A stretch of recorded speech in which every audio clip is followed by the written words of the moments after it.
I am the lead engineer for instrument and sensor technology here, as well as I do work at Michigan State University for the Department of Geophysics.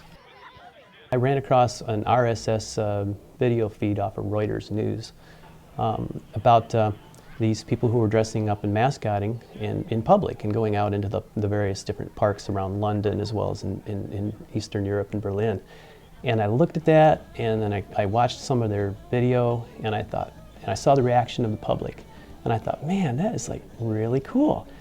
And so, you know, the more I researched it, I thought, man, there's like nobody ever does that around here. What would it be like? What would it be like? And so that kind of played on my mind for quite a while, and then I ended up sketching up a design from my own costume. And you know, I did the artwork, and I'm not really much of a drawer, but the drawing turned out really well.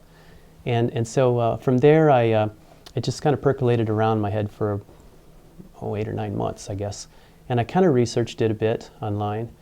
And then finally I ran across a builder who makes these costumes out in Sacramento.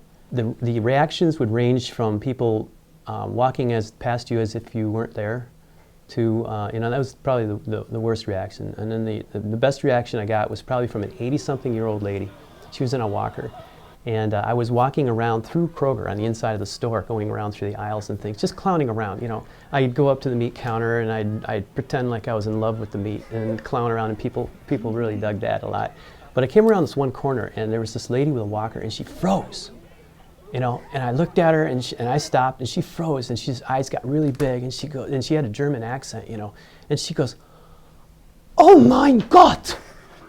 And I didn't know what to do. And then she says, "You are so beautiful. I want to hug you."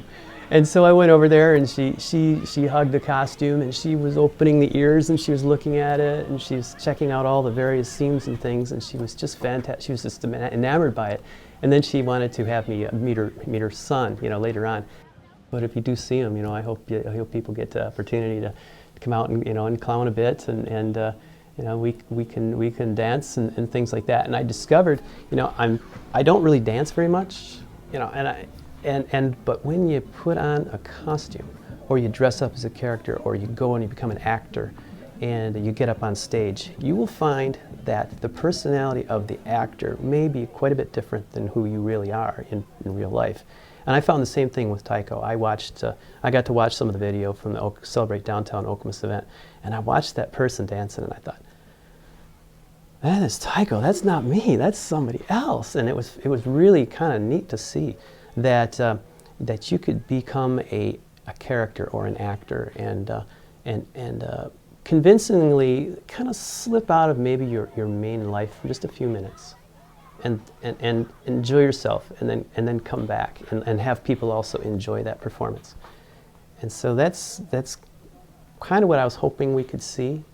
And as we discover Tycho and start taking them out in the community, you know, I'm hoping that's what we find, and that people enjoy it, and they get to bring home some summer memories that they get to keep their whole lives.